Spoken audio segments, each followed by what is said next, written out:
কৃষ্ণ কৃষ্ণ শুধু শ্রী কৃষ্ণ। তোর মা নেই, আমার মা মরে গেছে। ভক্তমণ্ডলী, ভক্তিমতী মায়েরা, যারা কীর্তন শুনতে এসছেন, যারা এতক্ষণ দাঁড়িয়ে আছেন, এতক্ষণ বসে আছেন, তাদের কাছে নিবেদন রাখবো, বাড়িতে দুটো দেবদেবী যে আছে তাদের আগে পুজো করুন।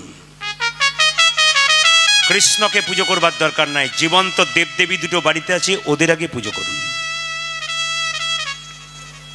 আপনাদের কাছে নিবেদন রইল, মা বাবাকে কাঁদাবেন না। বাবা হলো বাড়ির ছাদ, মা হলো খুঁটি। এই দুটো জিনিস যেদিন চলে যাবে সেদিন ঘর ধ্বংস হয়ে যাবে। না না, আপনার যে বাড়িতে বাস করেন সেই বাড়িটা চলে যাবে তা নয়, আপনার হৃদয়রূপী বাড়িতে ধ্বংস হবে সেদিন যেদিন আপনার বাবা মা চলে যাবে। এই যে হরে কৃষ্ণ, মা কাঁদাবেন না। উজ্জ্বল বসো, মা কাঁদাবেন না। যার বাড়িতে মা আছে বেঁচে, এখনো বুঝবেন আপনার আসল খুঁটিটা এখনো বেঁচে আছে। আমি তার ভুক্তভোগী। গত বছর 21শে ভাদ্র আমার বাবা চলে গেলেন। আমি বহু দূরে দূরে কীর্তন করে বেড়াই। আমার বাবা আমাকে বলতেন, প্রদীপ তোর হাতে আমি জল খেতে পাবো না মৃত্যুর আগে। কেন? তুই তো মাসে 26-27 দিন বাইরেই থাকিস, একদিন শুনতে পাবি আমি চলে গেছি, তুই আর জল দিতে পারবি না বাবা। আমি বলেছিলাম, যদি তোমার প্রতি আমার ভালোবাসা থাকে, শ্রদ্ধা থাকে, বাবা তুমি যেদিন যাবে আমার কোলেই যাবে। সত্যি ঘটনা তাই হলো। করোনায় যখন দেশ বিধ্বস্ত হয়ে গেছে, হরিনাম তখন বন্ধ, আমি বাড়িতেই আছি। 81 বছর বয়স, একবারে সুন্দর চেহারা। আপনার সামনে, আমার সামনে আমার বাবাকে দাঁড় করালে লোকে বলবে এরা বাবা ছেলে নয়, দু ভাই। এত সুন্দর ফিটেস চেহারা, ডাক্তার মানুষ ছিলেন। তো তিনি আমাকে একটি কথাই বলতেন, বাবা তোর জন্যে তুই যদি আমার মেয়ে হতিস তো খুব ভালো হতো। বললাম কেন? আমি তাহলে গয়া কাশী বৃন্দাবন ঘুরে বেড়াতাম, তুই ছেলে হয়েছিস, তো সংসারটা দেখতে দেখতেই আমার আর ভালো কাজ করা গেল না। তবে বাবা একটা কথা বলতেন, যে কিছু করলাম আর না করলাম, বাড়িতে সাধুগুরু বৈষ্ণবের আগমন হলো, তাদের চরণধুলি তো পেলাম। বাবা আমার কোলে মাথা রেখেই চলে গেলেন। এখন আমি কীর্তন করতে বেরোই বাড়িতে 4 জন মেয়েকে রেখে, আমার বৃদ্ধা মা, আমার স্ত্রী, আমার 2টি কন্যা। গান করতে বেড়াই, গোবিন্দের উপর ভরসা করে বেড়াই, মাথায় কিন্তু থেকে যায় একটি কথা, তারা ঠিক আছে তো। এখন আমি বুঝতে পারছি যে পিতৃদেব চলে গেছেন বলে, যখন দাদা ভাইরা বাইরে চলে যাবেন, আপনার স্ত্রী বাইরে থাকবে, ভেতরে থাকবে বাড়িতে, আপনি 10 দিনের জন্য বাইরে যাবেন, আপনার কিন্তু বুকে একটা হিম্মত থাকবে, আমার বাবা আছে। কোনো পুরুষের ক্ষমতা নাই সেই বাড়িতে ঢুকে যায় যতক্ষণ আপনার বাবা বেঁচে আছে, কারো ক্ষমতা নেই। এখন আমার বুকে বল আছে, আমার মা আছেন তো, দরজার সামনে প্রহরী দিয়ে আছে, কেউ ঢুকতে পারবে না, আমার মা আছে। মায়ের মতো আপনার পৃথিবীতে কেউ নাই। মুসলিমদের একটা ধর্মগ্রন্থে বলেছে, দিনে তালিম বইটার নাম, বাপনে জন্ম দিয়া উছলি হুই পানি সে, মানে জন্ম দিয়া আপনার জান কা কুরবানি সে। বাবা তো 2 দিন আনন্দ করেছে, কিন্তু মা 10 মাস 10 দিন পেটে বাচ্চাকে রেখে কত রাত উঠেছে, কত রাত বসেছে, তারপর জন্ম দিয়েছে। যে পৃথিবীর মুখ দেখালো, সেই মা যদি আমার হাতে খেতে না পায়, তবে তো আমাকে পশুর সঙ্গে তুলনা করা যায়। মা কাঁদাবেন না। মেয়েদের পেটে যখন বাচ্চা থাকে, বাড়িতে ঘুমোই, সবাই জেগে থাকে, আর সবাই ঘুমোই, কিন্তু একজন ওঠে আর বসে, তিনি মা। মায়ের পেটে বাচ্চা থাকলে মা ঘুমায় না। হসপিটালে আমি দেখেছি একজন মা বাচ্চা হতে গিয়ে ছটপট ছটপট করছে, মৃত্যুর সঙ্গে লড়াই করছে। ডাক্তারবাবু বাড়ির লোককে ডেকে বললেন, এদিকে আসুন। বলে কি? আপনাদের পেশেন্ট বাঁচবার অবস্থা খুব খারাপে, বাঁচবে না, তবে ছেলেটা বাঁচতে পারে, বাচ্চাটা বাঁচতে পারে। মেয়েটা যখন শুনতে পেলো আমি বাঁচবো না, আমার বাচ্চা বাঁচবে, তখন ইশারা করে ডাক্তারবাবুকে ডেকে বলছে, ডাক্তারবাবু আমি যদি মরে যাই, মরে যাব, মৃত্যুর আগে আমার খোকাকে একবার দেখতে দিন। পৃথিবীতে এত বড় ত্যাগ যে স্বীকার করছে, তার কথা অনুভব করুন। শুধু কীর্তন শুনলে হবে না, যে কীর্তন শুনে তার ভেতরে জানোয়ারটা বেরিয়ে মনুষ্যত্ব জেগে যায়, তার বিবেক জেগে যায়, সে মানুষ হয়ে যায়। কত ছেলে আমার কাছে কেঁদে কেঁদে বলেছে, দাদা বহুদিন অন্যায় করেছি, আর অন্যায় করব না, আপনি আমার চেতন ফিরিয়ে দিয়েছেন। আপনি যেমন বাচ্চাকে জন্ম দেবার সময় কষ্ট পেয়েছেন, এখন তো ডাক্তার বাবু হসপিটালের সুবিধা আছে, যখন আপনার মা জন্ম দিয়েছে তখন তো হাসপাতালই ছিল না, মৃত্যুর সঙ্গে রক্তের বান বন্যা বইয়ে দিয়ে বাচ্চাকে জন্ম দিয়েছে, ইনিই তো মা। পৃথিবীতে বাবার চাইতে মায়ের কিন্তু শক্তি বেশি, মায়ের প্রেম বেশি। এক মাস পর বাবা কাজ থেকে ফিরছে, ছেলে রাস্তায় খেলা করছে, বাপি বাপি কোলে নাও কোলে নাও, চল চল বাড়ি চল, কি ধুলো মেখেছিস, চল চল চল। বাচ্চাকে আঙুল ধরে নিয়ে গেল, কোলে চাপালো না কেন, যদি ধুলো লেগে যায়। মা বাড়িতে গিয়ে কি করলো, ধুয়ে মুছে পরিষ্কার করলো, তারপর বাবা মোটর সাইকেলে চাপিয়ে নিয়ে গেল। কিন্তু বলুন তো মায়েরা, নতুন একটা কাপড় পরে আপনি খেতে বসেছেন, আপনার বাচ্চারা ধুলো বাড়ি মেখে যদি আপনার কোলে চেপে দেয়, আপনি কি করবেন? কাপড়ের দিকে না তাকিয়ে, নিজের খাবারের দিকে না তাকিয়ে ছেলেকে মুখে তুলিয়ে দেবেন। এখন বড় হয়েছেন, অনুভব করতে পারছেন না কি করেছে। একদিকে আপনি কাপড়ের মধ্যে প্রস্রাব করেছেন, পায়খানা করেছেন, একদিকে পায়খানা প্রস্রাবকে নিয়ে একদিকে মা খেয়েছে, সেদিনের কথা মনে থাকে না? আজকে যারা মাকে দেয় না তাদের সেই দিনের কথা মনে পড়ে না, যেদিন মা রক্তের বান বন্যা বয়ে দিয়ে ভগবানের কাছে প্রার্থনা করে বলেছিল, ঠাকুর একটি সন্তানের মা হয়ে গেলে আমি আর পৃথিবীতে কিছু চাই। অনুভব করবেন, শুধু কীর্তন শুনলে হবে না, অনুভব করবেন। এরই নাম কীর্তন। আজকে হাজার হাজার শ্রোতা দাঁড়িয়ে আছেন, বসে আছেন, এতক্ষণ আনন্দ করছিলেন, আপনাদের চোখ দিয়ে জল পড়ছে কেন? কীর্তন তো এইটাই, হাস্য ক্রন্দন নর্তন, এরই নাম কীর্তন। আমার গুরুদেব বললেন, মা কাঁদিও না। দুর্গার অষ্টমীর দিনে পুষ্পাঞ্জলি দেবার জন্যে উপবাস করেছো, মাকে পুষ্পাঞ্জলি দেবে, বিবেক তোমার জাগ্রত হয় নাই, যাকে পুষ্পাঞ্জলি দেবার জন্য তুমি উপবাস করেছো। বৃদ্ধ পিতা বৃদ্ধা মা দরজায় বসে আছে দুটো ভালো খাবার জন্য, ওদেরকে না দিয়ে তুমি মাকে দিতে যাচ্ছ। মা দুর্গা যেন বলতে চাইছে, মাটির প্রতিমা পুজিস রে তুই, আগে ঘরের জীবন্ত মা বাবাকে পুজো কর। জীবন্ত মা বাবা দুটো জীবন্ত অবস্থায় খেতে পেল না, আর আপনি বিরাট বড় প্যান্ডেল করে 10,000 লোককে খাওয়াচ্ছেন, লোককে বলছেন দেখো আমার কত টাকা আছে রাখুন। জীবন্ত অবস্থায় বাবা মাকে দেওয়ার পর যদি আপনি মৃত্যুর পর 10,000 লোককে খাওয়ান, তবে খাওয়া সার্থক হবে, আর নইলে জীবন্ত অবস্থায় দিলেন না, আর যদি মৃত্যুর পরে দেন তবে ওটা রাক্ষসকে দেওয়া হবে, মানুষকে দেওয়া না। আপনিও তো বাবা হয়েছেন, যদি আজকে কাউকে ঠকাচ্ছেন আপনি তৈরি হন, আপনার বাচ্চা বড় হচ্ছে, একদিন আপনাকে ঠকাবে, আপনি সেই দিন বুঝতে পারবেন রক্তের গরমে যেটা করলাম আজকে আমাকে ভোগ করতে হচ্ছে। মায়েদের কাছে নিবেদন, যদি আপনাদের প্রশ্ন করি গাছ আগে না ফল আগে, আপনারা বলবেন গাছ আগে। যদি তাই হয়, যাকে আপনি স্বামী রূপে পেলেন তাকে কোথা থেকে পেলেন? সে না খেয়ে না পড়ে মানুষ করেছিল, চাকরি পেয়েছে, তাকে নিয়ে গর্ব করছেন, বাড়ি করছেন, আনন্দে রয়েছেন। কার জন্য রয়েছেন? আগে গাছটার দিকে তাকান, কত কষ্ট করে অমৃত সন্তান জন্ম দিয়ে আপনার কাছে তুলে দিয়েছে। আপনার অহংকার কিসের? অহংকার তো তাদের থাকা উচিত। আপনি দেবেন না, আপনি ঠকবেন। আপনার ছেলে বড় হচ্ছে, ও দেখছে আমার মা বাবা কেমন করছে, ও যখন বড় হবে আপনাকে কাঁদাবে 100%। সেই দিন বুঝবেন আমি কি করেছিলাম। মেয়েদের দুটো কুল রক্ষা করতে হয়, আরে বাপের কুল, একটা শ্বশুর কুল। যদি কোনো মেয়ে শ্বশুর ঘরে খারাপ ব্যবহার করে, পাড়া প্রতিবেশী বলে মেয়েটার বাবার বংশ ভালো নয়, নইলে মেয়ে এত খারাপ হয়। আর কোনো মেয়ে যদি ভালো ব্যবহার করে, পাড়া প্রতিবেশী বলে মেয়েটা ভালো কেন বলতো, আসলে ওর বাবার বংশটা ভালো।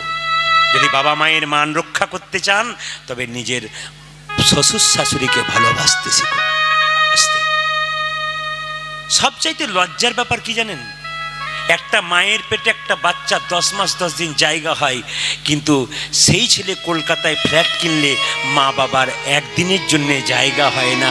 কি লাভ পড়াশুনো করে, কি লাভ ডিগ্রি নিয়ে, যদি আসল জায়গাটা ফাঁক রেখে দিলেন? কিসের অহংকার দেখাচ্ছেন আপনি? এমএ পাস করেছেন, বিএ পাস করেছেন, ইঞ্জিনিয়ার ডাক্তার, রাখুন আপনার ইঞ্জিনিয়ারিং। কে আপনাকে ইঞ্জিনিয়ার করলো? যাকে করলো তাকে আপনি প্রতারিত করলেন। আপনি তো অস্বীকার করছেন, আপনি তো প্রতারক। আপনি তো মানুষ নন, আপনার তো বিবেক নাই। আপনি শিক্ষা গ্রহণ করেছেন মুখস্থ করে, আপনার বিবেক থাকলে আপনি তাদের দুজনকে রাখতে পারতেন। এই জায়গাগুলো ঠিক রাখবেন। মেয়েরা দেখবেন বাপের বাড়ি যায় না কখন থেকে বলুন তো? যখন থেকে মা মারা যায়। দিদি তুমি বাপের বাড়ি যাবে না? না। কেন? যার কাছে যেতাম সেই তো নাই, কার কাছে গিয়ে দাঁড়াবো? আপনাদের কাছে নিবেদন, ছোট্ট একটা গল্প আপনারা শুনেছেন, কলকাতারই গল্প, ঠাকুর পুকুর। ওখানে আমি একবার কীর্তন করতে এসেছিলাম খোকনদার বাড়িতে। যখন কীর্তন করতে ঢুকলাম, আপনারা শুনবেন, বিরাট বড় বাড়ি, দরজায় লেখা আছে সাবধান ভেতরে কুকুর। যে না কলিং বেলটা দিলাম, সঙ্গে সঙ্গে তিনি বেরিয়ে এলেন একটা অ্যালসিসেন কুকুর নিয়ে। জিজ্ঞেস করলেন, প্রদীপ বাবু এসে গেছেন? আরে আসুন। কুকুর কোলে। জিজ্ঞেস করলাম, দাদা কুকুরটার দাম কত? 50,000।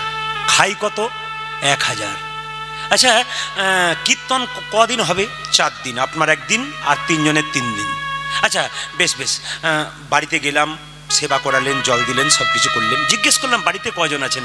বলে আমরা 4 জন। কে কে? আমার মা, আমার স্ত্রী, আমার একটা ছেলে আর আমি। বেশ। স্ত্রী এলো প্রণাম করলো, ছেলে এলো প্রণাম করলো, তিনি প্রণাম করলেন, একজন এলেন না, তার মা। জিজ্ঞেস করলাম, খোকনদা জেঠিমাকে একবার ডেকে দিন, প্রণাম তো আমি তাকে করব, আশীর্বাদ নিতে হবে না? উনি তখন কানে কানে বললেন, দাদা আমার মা এখানে নাই, মাকে রেখে এসেছি বৃদ্ধাশ্রমে। জিজ্ঞেস করলাম, খোকনদা আপনার বাড়িতে আজ 4 দিন ধরে কত লোকের সেবা হচ্ছে? প্রত্যেক দিন 2000 লোক সেবা করছে। জিজ্ঞেস করলাম, 2000 পাতা আপনার বাড়িতে পড়লো, আপনার মায়ের একটা পাতা জুটলো না? একবারে শব্দ নয় পেছনে, আপনার মায়ের পাতা জুটলো না?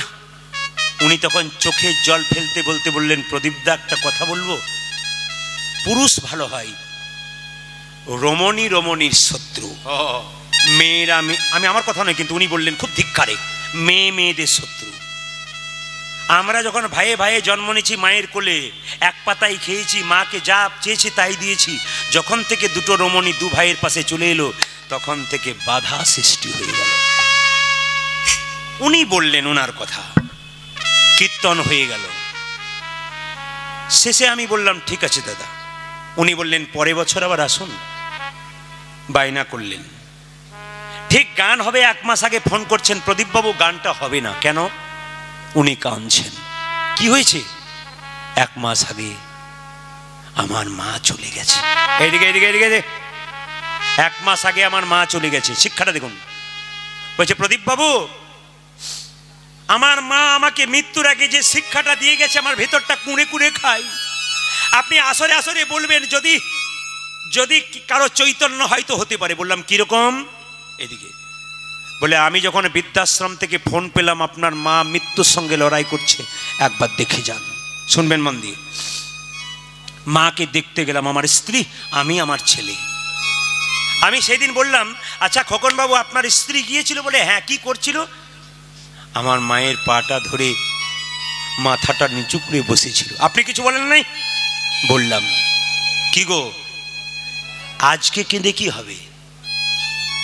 আজকে কেঁদে কি পরিতাপ হবে? কিচ্ছু হবে না। আমার মা তখন আমার ছেলের মাথায় হাত বুলিয়ে দিচ্ছেন। ওখানে বন্ধ করুন যারা শব্দ করছে। এদিকে ভালো জায়গাগুলোকে নষ্ট করার চেষ্টা করবেন না গল্প করে মাঝে। জিজ্ঞেস করলাম, খোকনদা আপনার মা কিছু বলেছে? মা মৃত্যুর সঙ্গে বলে গেল, খোকন মৃত্যুর আগে আমি যে বৃদ্ধাশ্রমে বাস করি, প্রচন্ড গরম বাবা, একটা ফ্যান লাগিয়ে দিবি? বললাম, মা তুমি তো 2-4 দিন পরে মরে যাবে, ফ্যানটা কার জন্যে? আমার জন্যে নয়, তোর ছেলে তো আস্তে আস্তে বড় হচ্ছে, তার যখন বিয়ে দিবি তোদের দুজনকে এইখানে আসতে হবে, আগে থেকে ফ্যানের ব্যবস্থা। আপনাদের কাছে নিবেদন, আপনারা যদি আজকে রক্তের অহংকারে কারো ব্যবস্থা করেন, তবে কেউ ব্যবস্থা করুক আর না করুক, ঈশ্বর কিন্তু ব্যবস্থা করে রাখছে, ওর জন্য চিন্তা নেই। তুমি যে মা সবে থেকে যাবো, মা তুমি যে মা সবে থেকে যাবো, মা তুমি যে মা সবে থেকে আপন। মা তুমি যে মা তবে থেকে আপন। তুমি আকাশ তুমি বাতাস, তুমি আকাশ তুমি বাতাস, তুমি আকাশ তুমি বাতাস, মা তুমি আকাশ তুমি বাতাস, তুমি যে ভুবন, তুমি যে মা সবে থেকে আপন। মা তুমি যে মা সবে থেকে আপন। মা তুমি যে মা সবে থেকে আপন। আমাকে জন্ম দিলে মা কত না ব্যথাই, আমার মা 10 মাস 10 দিন গর্ভেতে লুকাই। মা গো আমাকে জন্মদিনের কত না ব্যথা, 10 মাস 10 দিন গর্ভেতে লুকাই। আমাকে জন্ম দিলে মা কত না ব্যথা, আমার মা 10 মাস 10 দিন গর্ভেতে লুকাই। মামা আরে আমাকে জন্ম দিয়ে কত না ব্যথা, 10 মাস 10 দিন গর্ভেতে লুকায়। তোমারই কোলে শুই কত না আদর খেয়ে, তোমারে কোলে শুয়ে কত না আদর খেয়ে, তোমারই কোলে শুয়ে কত না আদর খেয়ে, আর তোমারে কোলে শুয়ে কত না আদরে কে। করিলে মাগো আমারে যতন। মা তুমি যে মা সবে থেকে আপন। মা তুমি যে মা সব থেকে আপন। মা গো মা মা তুমি যে মা সবে থেকে আপন। মা তুমি যে মা সবে থেকে আপন। মা জননী মা তুমি যে মা সবে থেকে আপন। মা তুমি যে মা সবে থেকে আমার মা মা তুমি যে মা সবে থেকে আপন। মা জননী সবে থেকে আপন। মা তুমি আমার মা। মুকুন্দ সরকার বাড়ি ফিরে গেল, একটা গোপীনাথের মন্দির তৈরি করেন মা। পাথরের গোপীনাথ আনলেন মন্দিরে, ভালো করে লক্ষ্য করবেন। তার স্ত্রী বড় ভক্তিমতী, তিনি সেবা করছেন, দুজনে সেবা করছে। মুকুন্দ সরকারটা নিয়ম হচ্ছে সকালবেলায় ঘুম থেকে উঠে গোপীনাথের চরণে তুলসীপত্র দেবে, পুজো করবে, তারপর কিন্তু চিকিৎসা আরম্ভ করবে। আপনারা যারা কম বয়সের ছেলেরা এখানে কীর্তন শুনছেন তাদের কাছে নিবেদন রইল, সকালবেলায় ঘুম থেকে উঠে স্নান করার পর কিংবা যটার সময় স্নান করেন একটু তুলসী মন্দিরে জল দিয়ে একটু তুলসী পাতা গোবিন্দের চরণে দেবেন। যদি গোবিন্দের চরণে একটু তুলসী পাতা দেন, গোবিন্দের জন্য কিছু করেন, তিনি কিন্তু আপনার জন্য করবেন। ভগবান নিজের মুখে বলেছেন, আমাকে কেউ যদি কিছু করে তার ঋণ আমি রাখি না। একবার করে দেখুন, দেখবেন আপনার লাভ কত হয়। শুধু প্র্যাকটিক্যাল করুন, 1 মাস করুন, আর বেশি করার দরকার নেই।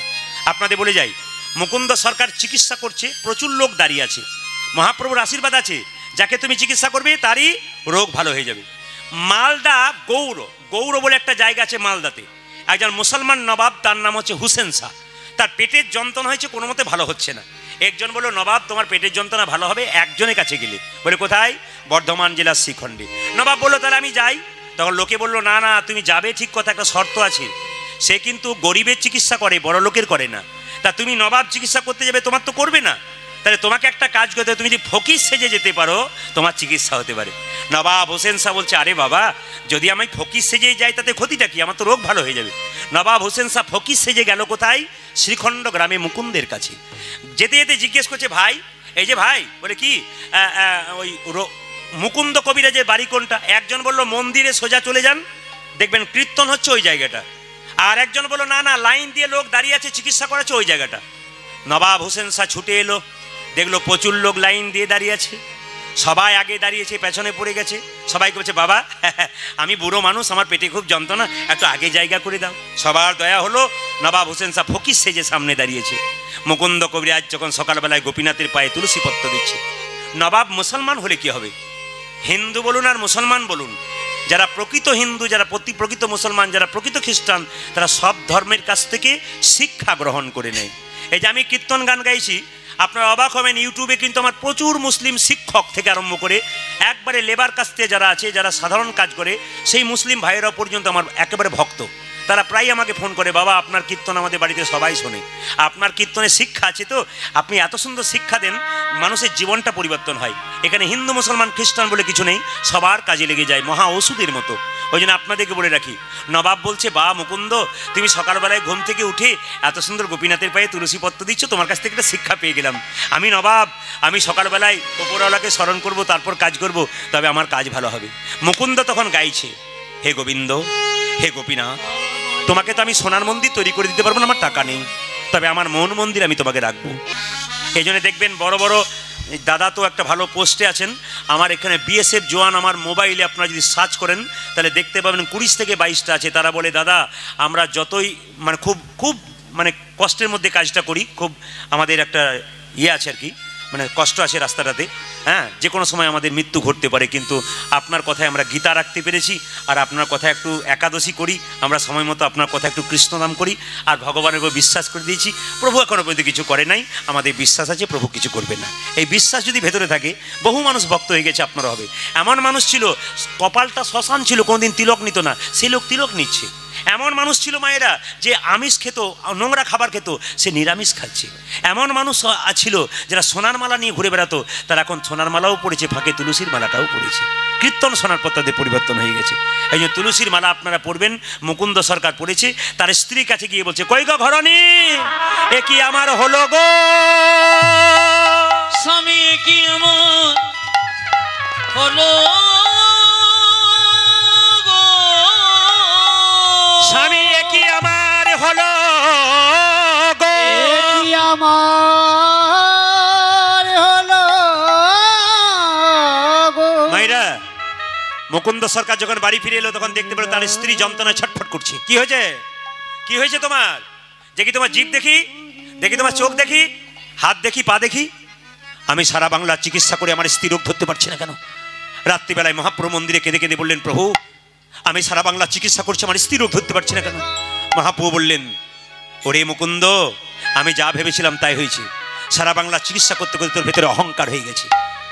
কেঁদে কেঁদে মুকুন্দ সরকার বলছে, প্রভু আমি ক্ষুদ্র জীব, কখন আমার অহংকার হয় আমি জানি না, যদি অহংকার হয়েছে আমার অহংকারে পতন ঘটিয়ে দাও। মহাপ্রভু আকাশবাণী করে বলল, এই দেখ, আমি আমার জীবাণুপান তোর স্ত্রীকে দিলাম, এই জীবাণুপানটা দিয়ে দে, তোর স্ত্রীর রোগ তো ভালো হবে, তার সঙ্গে তোর স্ত্রীর তার সঙ্গে তোর স্ত্রীর পেটে একটা বাচ্চা আসবে, সেই বাচ্চাটা জন্ম নেবে, তারা হবে ভক্ত রঘুনন্দন।